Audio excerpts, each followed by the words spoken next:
Change ಆಗಿದೆ. ಅಲ್ಲಿರೋರೆಲ್ಲ ನನ್ನ ಮುಖ್ಯ ಅತಿಥಿಗಳು, ಎಲ್ರಿಗೂ ಇಲ್ಲಿ ಜಾಗ ಆಗಲ್ಲ. ಒಂದು, ನೀವೆಲ್ಲರೂ ನನ್ನವರು. ವೇದಿಕೆಯ ಕಾರ್ಯಕ್ರಮ ಅನ್ನೋದಕ್ಕಿಂತ ಇವತ್ತು ಈ ಕಾರ್ಯಕ್ರಮ ಸಾಧ್ಯ ಆಗ್ತಿರೋಂಥದ್ದು ನನ್ನಿಂದಲ್ಲ, ಬದಲಾಗಿ ನೀವೆಲ್ಲರೂ ಬಂದಿರೋದ್ರಿಂದ. ಆಮೇಲೆ ಸಿಂಧೂರ ನಾಕಂಡ ಕಾಶ್ಮೀರ ಬುಕ್ಕಿನ ಬಗ್ಗೆ ಹೇಳಬೇಕು ಅಂದರೆ, ಎಷ್ಟೋ ಜನಕ್ಕೆ ಸಿಗದೇ ಇರೋ ಅವಕಾಶ ಸಿಕ್ಕಿದಾಗ ಸದುಪಯೋಗ ಮಾಡ್ಕೊಬೇಕು ಅಂತ ಹೇಳ್ಕೊಟ್ಟಿದ್ದಾರೆ. ಅಪ್ಸ್ ಆ್ಯಂಡ್ ಡೌನ್ಸ್ ಇರಲೇಬೇಕು, ಆ್ಯಂಡ್ ಡೌನ್ಸನ್ನು ಎಂಜಾಯ್ ಮಾಡಬೇಕು ಅಂತ ನಮ್ಮಪ್ಪ ನಮ್ಮಮ್ಮ ಹೇಳ್ಕೊಟ್ಕೊಂಡು ಬಂದಿದ್ರು. Because that is what moulds you ಅಂತ ಹೇಳ್ತಾರೆ. ದೊಡ್ಡವ್ರು ಹೇಳ್ದಂಗೆ ಈಗ ಉಳಿಪೆಟ್ಟು ವಿಗ್ರಹ ಆಗುತ್ತೆ, ಅದನ್ನು ಅವರ ಕೆಲಸದ ಮುಖಾಂತರ ತೋರಿಸ್ಕೊಂಬಂದಿದ್ದಾರೆ ನನ್ನ ತಂದೆ ತಾಯಿ. ಸೊ ಅದನ್ನು ಚಾಲ್ತಿಗೆ ತರಬೇಕು. ಅವರು ಏನೋ ಒಂದು ತ್ಯಾಗ ಮಾಡಿ ನನಗೊಂದು ಅವಕಾಶವನ್ನು ಮಾಡಿಕೊಟ್ಟಿದ್ದಾರೆ ಅಪ್ಪ ಅಮ್ಮ ಅಂದಾಗ, ಅದಕ್ಕೆ ಒಂದು ಹೆಸರು ನಾನು ತರಬೇಕು ಅಪ್ಪ ಅಮ್ಮನಿಗೆ. ಈಗ ನಮ್ಮ ಸ್ಕೂಲ್ ಟೀಚರ್ಗಳಿದ್ದಾರೆ, ಕಾಲೇಜ್ ಮೇಸ್ಟ್ರುಗಳಿದ್ದಾರೆ. ನಮ್ಮ ಅಪ್ಪ ಅಮ್ಮನಿಗೆ ಒಂದೇ ಕಂಪ್ಲೇಂಟ್ ಇರ್ತಾ ಇದ್ದು, ನಿಮ್ಮ ಮಗ ಓದಲ್ಲ, ನಿಮ್ಮ ಮಗ ಡಿಸ್ಟರ್ಬ್ ಮಾಡ್ತಾನೆ. ಏನೋ ಒಂದು ಕಂಪ್ಲೇಂಟ್ ಇರ್ತಿತ್ತು. ವಾರಕ್ಕೊಂದಿನ ನಮ್ಮ ತಂದೆ ತಾಯಿ ಪ್ರಿನ್ಸಿಪಲ್ ಚೇಂಬರು, HM ಚೇಂಬರ್ಗೆ ಬಂದು ಹೋಗುವಂಥದ್ದು ಮಾತ್ರ ವಾಡಿಕೆ ಆಗಿತ್ತು. ಈ ಸರಿ ಪ್ರಾಬಬ್ಲಿ ನಮ್ಮಮ್ಮ ಇವತ್ತು ಒಂದಿನ ಆದರೂ ನಾನು ಮೆಚ್ಕೊಂಬೋದೆ ನನ್ನ ಮಗ ಏನೋ ಮಾಡಿದ್ದಾನೆ ಅಂತ. ಸೊ ಫಾರ್ಮಲ್ ಆಗಿರಕ್ಕೆ ಹೋಗಲ್ಲ, because this is my family. ಬೇರೆ ಯಾರೂ ಇಲ್ಲ ಇಲ್ಲಿ. ಬೇರೆ ಬೇರೆ ಸ್ಥಾನಮಾನಗಳಿರ್ಬೋದು, ಬೇರೆ ಬೇರೆ ವ್ಯಕ್ತಿಗಳಿರ್ಬೋದು, ಆದರೆ ಎಲ್ಲರೂ ಸೇರಿರುವಂಥ ಉದ್ದೇಶ ಒಂದಿದೆ. ಇವತ್ತು ಮೊದಲನೇದಾಗಿ ಇಲ್ಲಿ ಮಿಸ್ ಆಗಿರೋರನ್ನ ನಾನು ಸ್ಮರಿಸಬೇಕಾಗತ್ತೆ. ಈ ಬುಕ್ಕು ಜೀವಂತ ರೂಪ ಪಡಿಬೇಕು ಅಂದರೆ ಸಾವಣ್ಣ ಪಬ್ಲಿಕೇಶನಿಂದ ಜಮೀಲಣ್ಣ, ನಾನು ಕಾಶ್ಮೀರದಲ್ಲಿ ಇದ್ದಾಗ ಫೋನ್ ಮಾಡಿದ್ರು, ಬರೀರಿ ಅಂದರು. ಜಮೀಲಣ್ಣನ ಬಗ್ಗೆ ಹೇಳ್ಬೇಕಂದ್ರೆ ಅವ್ರು ನೋಡೋದಕ್ಕೆ ಅಂಬರೀಷು, ಮಾತು ಅಂಬರೀಷು, ಹೃದಯನೂ ಅಂಬರೀಷ್ ಥರ, ಮಾತು ರಫ್ ಅವರು. ಬರೀರಿ ಮಾಡೋಣ ಅಂದರು. ಸೊ ಅವ್ರು ಧೈರ್ಯ ಕೊಟ್ಟರು. ಇನ್ನೊಂದು, ನನ್ನ ಗೆಳೆಯ ವಿನಯ್ ಕಾಶ್ಯಪ್ನವ್ರಂತ ಇನ್ನೊಂದು ಚಾನಲ್ ಇದ್ದಾನೆ, ಅವನು ಫೋನ್ ಮಾಡಿ ಬರೀಲೇಬೇಕು ಬುಕ್ಕು, ಯಾಕಂದರೆ ಎಲ್ರಿಗೂ ಅವಕಾಶ ಸಿಗಲ್ಲ ಬರೀಲೇಬೇಕು ಅಂತೀವಿ. ಇನ್ನು ಮನೆಯಲ್ಲಿ ಮದ್ದು ಇದ್ದೇ ಇರುತ್ತೆ, ಯಾವಾಗಲೂ ಅಪ್ಪ ಅಮ್ಮ ಒಳ್ಳೆ ಕೆಲಸ ಮಾಡೋ ಅಂತಿರ್ತಾರೆ, ತಲೆಗೆ ಹೋಗ್ತಾ ಇರಲ್ಲ. ನಮ್ಮಪ್ಪ ಈ ಸರಿ ಬರ್ದ್ಬಿಡೋ ಒಂದು ರೌಂಡು ನೋಡೋಣ ಅಂದರು. ಸೊ ಆ ಮಾತಿಂದ ಇವತ್ತು ಈ ಬುಕ್ಗೆ ಜೀವ ಬಂದಿದೆ ಅಂತ ಹೇಳ್ಬೋದು. ಇಲ್ಲಿ ಬುಕ್ಕು ಜೀವ ಬರೋದಕ್ಕೆ ಸಾಕ್ಷಿಯಾದ ನನ್ನ ಫ್ಯಾಮಿಲಿ ಒಂದು ಕಡೆ ಆಗುತ್ತೆ. ಈಗ ಘಟನೆಯನ್ನ ಕವರ್ ಮಾಡೋದಕ್ಕೆ ನನಗೆ ಅವಕಾಶ ಮಾಡಿಕೊಟ್ಟಿದ್ದು ರಿಪಬ್ಲಿಕ್ ಕನ್ನಡ ಸಂಸ್ಥೆ. ಒಂದು ಸಂಸ್ಥೆ ನಂಬಿಕೆ ಇಟ್ಟು ಕಳಿಸುತ್ತೆ ಅಂದಾಗ ಆ ನಂಬಿಕೆಯನ್ನ ಉಳಿಸಿಕೊಂಡು ಮತ್ತೆ 10 ಅಸೈನ್ಮೆಂಟ್ಗಳನ್ನ ಗಳಿಸಿಕೊಳ್ಳುವಂತ ಉದ್ದೇಶ ನಂದಾಗಿದೆ. 100 ರೂಪಾಯಿ ಇನ್ವೆಸ್ಟ್ ಮಾಡ್ತೀರಂದಾಗ 1000 ರೂಪಾಯಿ ಮಾಲ್ ಆಗ್ಬೇಕು ನಾವು. ಸೊ ಆ 1000 ರೂಪಾಯಿ ಮಾಲ್ ನಾನಾಗಬೇಕು ಅಂತ ಆಸೆ ಇತ್ತು. ಕಾಶ್ಮೀರದಿಂದ ವರದಿ ಮಾಡೋದಕ್ಕೆ ಅವಕಾಶ ಮಾಡಿಕೊಟ್ಟಂತ ರಿಪಬ್ಲಿಕ್ ಕನ್ನಡ ಸಂಸ್ಥೆ ನನಗೇನಿದೆ, ಅನೇಕ ಆಯಾಮಗಳಲ್ಲಿ ಒಂದಿಷ್ಟು ಹೆಚ್ಚುವರಿ ಜವಾಬ್ದಾರಿಗಳನ್ನು ನೀಡಿದೆ, ಅವಕಾಶಗಳನ್ನು ನೀಡಿದೆ. ಯಾರಿಗೂ ಸಿಗದಿರೋಂಥ ಒಂದಿಷ್ಟು ಅವಕಾಶಗಳು ಸಿಕ್ಕಿದಾಗ ಅದನ್ನು ಸದುಪಯೋಗ ಪಡಿಸ್ಕೊಳ್ಳೋಂಥ ಟೈಮ್ ನಂದಾಗಿತ್ತು ಅಂತ ಮಾತ್ರ ಹೇಳ್ಬೋದು. ಅದ್ರ ಜೊತೆಗೆ ಪ್ರಕಾಶಕರು ಸಾಥ್ ಕೊಟ್ಟಿದ್ರು. ಬುಕ್ ಬರಿಬೇಕು, ಸ್ಟಾರ್ಟ್ ಮಾಡಬೇಕು ಅಂದಾಗ ಇಬ್ಬರು ಸಣ್ಣ ಮಕ್ಕಳಿದ್ದಾರೆ, ಮಕ್ಕಳನ್ನ ನೋಡ್ಕೊಳ್ಳೋ ಜವಾಬ್ದಾರಿ ನನ್ನ ಹೆಂಡತಿಗೆ ನನ್ನ ತಂದೆ ತಾಯಿ ಕೊಟ್ಟಿದ್ದೆ. At some point of time ನಮ್ಮ ಕೆರಿಯರ್ಗೆ ಹೆಲ್ಪ್ ಮಾಡೋದಕ್ಕೆ ನಮ್ಮ ಫ್ಯಾಮಿಲಿ ಮಾಡುವಂಥ ತ್ಯಾಗದ ಮುಂದೆ ನಮ್ಮ ಸಾಹಸ ಅಥವಾ ನಮ್ಮ ಗೆಲುವು ಏನಲ್ಲ, it what ever I am today, ಒಂದು ಅಪ್ಪ ಅಮ್ಮನ ಆಶೀರ್ವಾದ. ಎರಡನೇದು, ಅವರ ಮಾಡಿದ ಪುಣ್ಯದ ಕರ್ಮಗಳನ್ನ ಇವತ್ತು ನಾನು ತಿಂತಾ ಇದ್ದೀನಿ ಅಂತ ಧೈರ್ಯವಾಗಿ ಹೇಳ್ಕೊಬೋದು. ಎರಡನೇದು, ಫ್ಯಾಮಿಲಿ ನಮಗೋಸ್ಕರ ಏನು ಬಿಟ್ಕೊಟ್ಟಿದೆ ಅದು. ಇನ್ನೊಂದು, ಸೊಸೈಟಲ್ ಸೆಟಪ್ ನನ್ನನ್ನು ಎಲ್ಲಿ ಅಪ್ಬ್ರಿಂಗಿಂಗ್ ಆಯಿತು, ನಾನು ಆ ತತ್ವಗಳನ್ನ ನಂಬ್ತೀನಿ.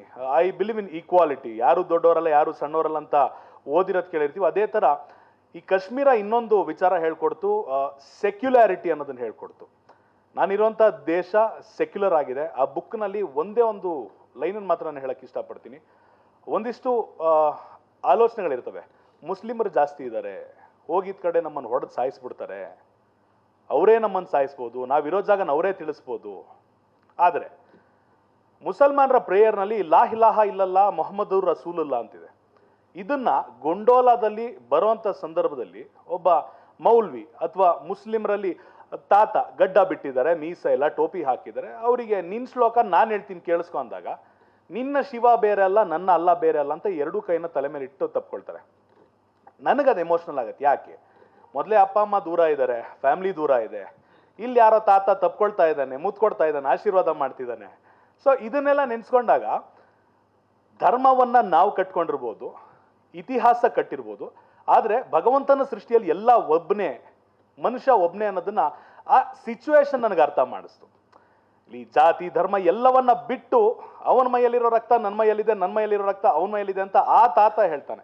ಇನ್ನೊಂದು ಕಡೆ ಉರಿಯ ಚೆರುಂಡ ಅಂತ ಒಂದು ಜಾಗದಲ್ಲಿ ಇದ್ದೀನಿ, ಇಡೀ ಊರೇ ಖಾಲಿ ಇದೆ. ಒಂದು ಸ್ವಲ್ಪ ಭಯ ಆಯಿತು. ಯಾಕಂದರೆ ಈಗ ಎಲ್ರಿಗೂ ಆಸೆ ಇರುತ್ತೆ, ನಾನು ದೊಡ್ಡವನಾಗಬೇಕು, ನಾನು ಫೇಮಸ್ ಆಗಬೇಕು, ಮನೆ ಕಟ್ಟಬೇಕು. ಇಲ್ಲಿ ಎಲ್ಲರನ್ನೂ ಬಿಟ್ಬಿಟ್ಟು ಇಲ್ಲಿ ಯುದ್ಧ ನಡೆಯೋ ಜಾಗಕ್ಕೆ ಬಂದೀನಿ. ಒಬ್ಬನೇ ಒಬ್ಬ ತಾತ ಸೈಲೆಂಟಾಗಿ ಬಂದ. ಇವನು ಏನು ಮಾಡಕ್ಕೆ ಬರ್ತಾವನೆ ಅಂತ ಗೊತ್ತಿಲ್ಲ ತಾತ. ನಮ್ಮನೆ ಬರೋ ಸರಿ ಇಲ್ಲ, ನಾವಿಲ್ಲಿದ್ದೀವಿ, ನೀನು ಇಲ್ಲಿದೆಯಲ್ಲ, ನಿಂಗೇನು ಬುದ್ಧಿ ಇಲ್ವಾ ಅಂತ. ಓಕೆ, ಬೈದು ವಾಪಸ್ ಕಳ್ಸೋದಕ್ಕೆ ಬಂದಿದ್ದಾರೆ ಅನ್ನೋದು ಗೊತ್ತಾಯ್ತು. ಅಲ್ಲಿಗೆ ಅವರು ಇರುವಂಥ ಕಾನ್ಫ್ಲಿಕ್ಟ್ ಏರಿಯಾ ಏನಿದೆ ಅದನ್ನ ಪೂರ್ಣ ಪ್ರಮಾಣದಲ್ಲಿ ಮಾಧ್ಯಮದಲ್ಲಿ ತೋರ್ಸೋದಕ್ಕಾಗಲ್ಲ.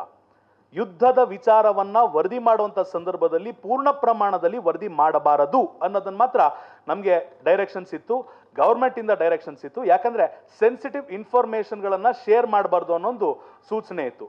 ವಾಹನಗಳ ಓಡಾಟ ಇರ್ಬೋದು, ಸೇನೆ ನಿಯೋಜನೆ ಇರ್ಬೋದು, ಯಾರು ಎಲ್ಲಿದ್ದಾರೆ, ಎಲ್ಲಿಗೆ ಮೂವ್ಮೆಂಟ್ ಆಗ್ತಿದೆ, ಯಾವುದನ್ನು ತೋರಿಸುವಂತಿಲ್ಲ. ಆದ್ರೆ ಆಸ್ ಅ ಕನ್ಸ್ಯೂಮರ್, ಈಗ ತೇಜಸ್ವಿ ಹೇಳಿದ ಹಾಗೆ ಟಿವಿಯಲ್ಲಿ ನೋಡೋರಿಗೆ ಏನಾಗುತ್ತೆ, ಒಂದಿಷ್ಟು ಲೂಸ್ ಟಾಕ್ಗಳು, ಈಗ ನಾವು ಆಡ್ತೀವಿ, ಬೇರೆಯವ್ರು ಆಡ್ತಾರೆ, ಏನ್ ಗುರು ಟಿವಿಯಲ್ಲಿ ತೋರಿಸ್ತಾರೆ, ಹೇಳಿದೆಲ್ಲ ಸತ್ಯ ಅಲ್ಲ ಅಂತ. ಆದ್ರೆ ಆ ಸತ್ಯ ತೋರಿಸುವಂತ ಸಂದರ್ಭದಲ್ಲಿ ವರದಿಗಾರನಿಗಾಗ್ಲಿ ಕ್ಯಾಮ್ರಾಮನ್ಗೆ ಇರುವಂತ ರಿಸ್ಕನ್ನ ಯಾರು ತೋರಿಸ್ಲಿಕ್ಕೆ ಹೋಗಲ್ಲ. ಇಲ್ಲಿ ನನ್ನ ಲೈಫ್ ಒಂದೇ ಮುಖ್ಯ ಆಗಿರಲಿಲ್ಲ, ನನ್ನ ಜೊತೆ ಇದ್ದಂಥ ಕ್ಯಾಮ್ರಾಮನ್ಗಳ ಲೈಫು ಮುಖ್ಯ ಆಗಿತ್ತು, ನನ್ನ ಜೊತೆ ಇದ್ದಂಥ ಡ್ರೈವರ್ ಲೈಫು ಮುಖ್ಯ ಆಗಿತ್ತು. ಯಾಕಂದ್ರೆ ಎಲ್ಲರೂ ಒಂದು ಟೀಮಾಗಿ ಕೆಲಸ ಮಾಡ್ತಿದ್ವಿ. ಯಾವುದನ್ನ ಟಿವಿಯಲ್ಲಿ ತೋರಿಸೋದಕ್ಕೆ ಆಗಲ್ಲ, ಯಾವುದನ್ನ ನಾನು ಅನುಭವಿಸಿದ್ದೀನಿ, ಯಾವುದನ್ನ ಎಮೋಷನಲ್ ಆಗಿ ನಾನು ಹೇಳೋದಿಕ್ಕಾಗಲ್ಲ, ನಾವು ಪಟ್ಟಂತ ಸಣ್ಣ ಪುಟ್ಟ ಕಷ್ಟಗಳಿರ್ತವೆ. ಯಾವುದೇ ಸಿನಿಮಾ ನೋಡಿದ್ರು ಹೈಲೈಟ್ ಇರುತ್ತೆ, ಸೈಡ್ ಲೈಟ್ಸ್ ಇರುತ್ತೆ. ಆ ಸೈಡ್ ಲೈಟ್ಸು ನಮ್ಮ ಜೀವನದ ಒಂದಿಷ್ಟು ಎಮೋಷನಲ್ ಪಾರ್ಟ್ ಆಗುತ್ತಲ್ಲ, ಆ ಪಾರ್ಟು ಈ ಬುಕ್ಕಲ್ಲಿದೆ. ಇದು ಓದಿದ್ದು ನಾನು MCOM ಆಗಿರ್ಬೋದು, ಬಟ್ ಜರ್ನಲಿಸಮ್ ಮಾಡಬೇಕು, ಜರ್ನಲಿಸಮ್ ನಾನು ಮಾಡಿಲ್ಲ.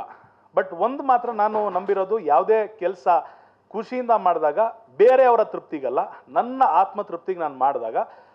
ಶೋಭಾ ಮೇಡಮ್ ಹೇಳೋದ್ರು, ಆಯಿಷಾ ಮೇಡಮ್ ಹೇಳಿದ್ರು, ವಿಜಯ್ರವರ ಮಗನಾಗಿ ಗುರುತಿಸ್ಕೊಳ್ಳೋಕೆ ನನಗೆ ಹೆಮ್ಮೆ ಇದೆ. ಸೊ ಇವತ್ತು ಐ ಶುಡ್ ಕಂಟಿನ್ಯೂ ದಟ್.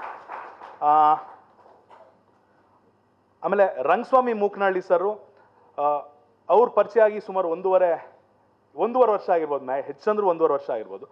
ಮಾತುಕತೆ ಇಬ್ಬರದು ಕಡಿಮೆ. ಸರ್ ಬೆನ್ನುಡಿ ಬರ್ಕೊಡ್ತೀರಾ, ಬೆನ್ನುಡಿ ಬರ್ಕೊಡ್ಲಾ, ಮುನ್ನುಡಿ ಬರ್ಕೊಡ್ಲಾ, ಎರಡೂ ಬರ್ಕೊಡ್ಲಾ ಅನ್ನೋ ಚಾಯ್ಸ್ ಕೊಟ್ಟರು. ಏನೂ ಅಲ್ಲದ ಒಬ್ಬ ಯುವ ಪತ್ರಕರ್ತನಿಗೆ ಇಷ್ಟು ಬೆನ್ತಟ್ಟಿ ಪ್ರೋತ್ಸಾಹ ಮಾಡಿದ್ರು ಅಂದ್ರೆ, ಮೈಸೂರಿಂದ ನಮಗೋಸ್ಕರ ಬಂದ್ರು ಅಂದ್ರೆ, ಅದು ವಾಪಸ್ ನಾನು ಹೇಳೋದು ನನ್ನ ಅಪ್ಪ ಅಮ್ಮನ ಮಾಡಿದ ಪುಣ್ಯದ ಕರ್ಮದ ಫಲ ನಾನು ತಿಂತಾಯಿನಿ. ಆಮೇಲೆ ವೆಂಕಟೇಶ್ ಸರ್, ಇಲ್ಲಿ ನಾನು ವರದಿ ಮಾತ್ರ ಮಾಡಿದ್ದೆ. ವೆಂಕಟೇಶ್ ಸರ್ ಬಗ್ಗೆ ಒಂದು ಮಾತು ಹೇಳಬೇಕು. ರಜೌರಿ, ನಾನು 15 ದಿನ ಕಾಶ್ಮೀರಲ್ಲಿದ್ದೆ, ಜಮ್ಮುವಲ್ಲಿದ್ದೆ, ಅಲ್ಲಿರುವಂಥ ರಿಸ್ಕ್ ಫ್ಯಾಕ್ಟರ್ ಅನ್ನೋದು ಗೊತ್ತಿತ್ತು. ರಜೌರಿ ಅನ್ನೋ ಒಂದು ಜಾಗದಲ್ಲಿ, ಜಮ್ಮುವಿನ ಹತ್ರ ಇರುವಂಥ ರಜೌರಿ ಜಾಗದಲ್ಲಿ ಉಗ್ರರು ಅಡಗಿ ಕೂತಿದ್ರು ಅನ್ನೋದು ಮಾಹಿತಿ ಇತ್ತು. ಕ್ಯಾಪ್ಟನ್ ಪ್ರಾನ್ಸಲ್ ಅವರ ತಂಡ ಅವರನ್ನ ಕಾರ್ಡನ್ ಆಫ್ ಮಾಡೋದಕ್ಕೆ, ಅಂದ್ರೆ ಆ ಉಗ್ರರನ್ನ ವಶಕ್ಕೆ ಪಡೆಯೋದು ಅಥವಾ ಸಾಯಿಸೋದು, ಇದು ಎರಡರಲ್ಲೊಂದು ಡಿಸೈಡ್ ಆಗಿ ಹೋಗಿರುತ್ತೆ ಟೀಮು. ಆವಾಗ ಒಬ್ಬ ಯೋಧನ ಮನಸ್ಸು ಯಾವ ರೀತಿ ಇರುತ್ತೆ ಅಂದ್ರೆ, ಇರುವಂತ ಒಬ್ಬ ಮಗನನ್ನ ಸೇನೆಗೆ ಅಪ್ಪ ಅಮ್ಮ ಕಳ್ಸಿಕೊಟ್ಟಿದ್ದಾರೆ. ಆ ಮಗ ಆ ಒಂದು ಲೀಡರ್ಶಿಪ್ ತೆಗೆದುಕೊಳ್ತಾರೆ, ಉಗ್ರರನ್ನ ಹೊಡೆದಾಕ್ತಾ ಇದ್ದಾರೆ, ಆ ಗುಂಡಿನ ದಾಳಿ ನಡೀತಾ ಇದೆ. ದಾಳಿ ನಡೆಯುವಂತ ಸಂದರ್ಭದಲ್ಲೇ ಆ ಸುತ್ತಮುತ್ತ ಇರುವಂತ ಹೆಣ್ಮಕ್ಳು, ಲೇಡೀಸು, ಮನೆಗಳಿದೆ, ಅವರ ಜೀವ ಉಳಿಸ್ಬೇಕು ಅಂತ ಕ್ಯಾಪ್ಟನ್ ಪ್ರಾನ್ಸಲ್ ಅವರು ನೇರವಾಗಿ ಫೇಸ್ ಟು ಫೇಸ್ ಹೋಗ್ತಾರೆ, ಉಗ್ರರ ಗುಂಡನ್ನ ತಿಂತಾರೆ, ವೀರಮರನ್ನ ಹೊಂತಾರೆ. ಇಲ್ಲಿಗೆ ಇದ್ದ ಒಬ್ಬ ಮಗ ಇವತ್ತು ದೇಶಕ್ಕಾಗಿ ಪ್ರಾಣ ಕೊಟ್ಟ ಅನ್ನೋ ಒಂದು ಖುಷಿ ಇದ್ರೂ ಕೂಡ ಮಗ ವೈಯಕ್ತಿಕವಾಗಿ ದೈಹಿಕವಾಗಿ ನಮ್ಮ ಜೊತೆಲಿ ಇಲ್ಲ ಅಂತ 15 ದಿನ ನನ್ನ ಮಕ್ಕಳನ್ನ ಬಿಟ್ಟಿರೋಕೆ ನನಗಾಗ್ಲಿಲ್ಲ, ನನ್ನ ಜೀವನ ಪರ್ಯಂತ ಇರಲ್ಲ ಅಂತ ಗೊತ್ತಾಗುತ್ತಲ್ಲ, ಆ ನೋವು ಅಪ್ಪ ಅಮ್ಮಂದ್ರಿಗೆ ಇದ್ದೇ ಇರುತ್ತೆ. ಆದ್ರೆ ಹೆಮ್ಮೆ ಕೂಡ ಇರುತ್ತೆ, ದೇಶಕ್ಕೋಸ್ಕರ ಪ್ರಾಣ ಕೊಟ್ಟರು ಅಂತ. ಆ ಪ್ರಾಂಜಲ್ ಅನ್ನ ದೇಶಕ್ಕಾಗಿ ಕೊಡುಗೆ ಕೊಟ್ಟಂತ ವೆಂಕಟೇಶ್ ಸರ್ ಇವತ್ತು ನನ್ನ ಜೊತೆಲಿರೋದು ಖಂಡಿತವಾಗಿಯೂ ನನ್ನ ಭಾಗ್ಯ. ಅವರು ಇವತ್ತು ಗೆಸ್ಟಾಗಿ ಅನ್ನೋದಕ್ಕಿಂತ ತಂದೆ ಸಮಾನರಾಗಿ ಇವತ್ತು ಬಂದಿರುವಂಥದ್ದು. ರಂಗಸ್ವಾಮಿ ಸರ್ ಅಣ್ಣನ ಸಮಾನರಾಗಿ ನನಗೆ ಬಂದಿದ್ದಾರೆ, ಆಯಿಷಾ ಮೇಡಮ್ ನನ್ನ ಅಕ್ಕನ ಸಮಾನಾಗಿ ಬಂದಿದ್ದಾರೆ, ಶೋಭಾ ಮೇಡಮ್ ಅದೇ ರೀತಿ ಇದ್ರು, ನನ್ನ ಕಿರಿಯ ಸೋದರನಾಗಿ ತೇಜಸ್ವಿ ಸೂರ್ಯ ಬಂದರು. ಈ ಕಾರಣದಿಂದ ನಾನು ಹೇಳಿದ್ದು, ಇಲ್ಲಿರೋರು ಯಾರು ಯಾವುದೇ ವಲಯದಲ್ಲಿ ಇದ್ದೀರಾ, ಏನು ಮಾಡ್ತಾ ಇದ್ದೀರಾ ಅನ್ನೋದಕ್ಕಿಂತ ನೀವೆಲ್ಲರೂ ನಮಗೋಸ್ಕರ ಬಂದಿದ್ದೀವಿ. ಇವತ್ತೊಂದು ಫ್ಯಾಮಿಲಿ ಈವೆಂಟ್ ಅಂತ ಅದಕ್ಕೆ ಹೇಳ್ತಿರೋದು. ಯಾವುದಾದ್ರೂ ಶಿಷ್ಟಾಚಾರದಲ್ಲಿ ತಡ ಆಯಿತು, ಸರಿಯಾಗಿ ಮಾತಾಡ್ಸೋಕ್ಕಾಗಲಿಲ್ಲ, ಎಲ್ಲದಕ್ಕೂ ಕ್ಷಮೆ ಕೇಳ್ತೀನಿ. But at this point of time ನಾನು ನರ್ಸರಿಯಲ್ಲಿರುವಾಗಿಂದ ಹಿಡಿದು ಇವತ್ತಿನವರೆಗೂ ಅನೇಕ ಪಾಯಿಂಟ್ಗಳಲ್ಲಿ ಎಂಟ್ರಿಯನ್ನು ತೊಗೊಂಡಿದ್ದೀರ ನನ್ನ ಲೈಫಿಗೆ. ಇನ್ನು ತುಂಬ ಜನರ ಲೈಫಿಗೆ ನಾನು ಎಂಟ್ರಿ ತೊಗೊಂಡಿದ್ದೀನಿ. ನಿಮ್ಮೆಲ್ಲರ ಸಹಕಾರ, ಬೆಂಬಲ, ಆಶೀರ್ವಾದ, ತಿದ್ದುವಿಕೆ ಇರಲೇಬೇಕು. ಇಲ್ಲ ಅಂದರೆ ನಾನು ಮುಂದೊಂದು ದಿನ ನಾನಾಗಿ ಉಳಿಯೋದಕ್ಕೆ ಸಾಧ್ಯ ಆಗಲ್ಲ. ಈಗೋ ನನಗೆ ಬರದೇ ಇರೋ ರೀತಿ ನನ್ನನ್ನು ನಾನು ಕಂಟಿನ್ಯೂ ಮಾಡ್ಕೊಳ್ತೀನಿ. ನಿಮ್ಮ ಇದೇ ಥರ ಇರಬೇಕು, ಎಲ್ಲಿ ತಪ್ಪು ಮಾಡ್ತಿದ್ದಾನೆ, ಎಲ್ಲಿ ಸರಿ ಮಾಡ್ತಿದ್ದಾನೆ ಅಂತ ದಾರಿ ತೋರಿಸ್ಕೊಂಡು ಮಾರ್ಗದರ್ಶನ ತೋರಿಸೋದು ನೀವು ಮಾಡಬೇಕು ಅಂತ ಕೇಳ್ಕೊಂಡು ಇಲ್ಲಿ ಬಂದಿರೋ ಅಷ್ಟೂ ಜನಕ್ಕೆ ಥ್ಯಾಂಕ್ ಯು ಹೇಳ್ತೀನಿ.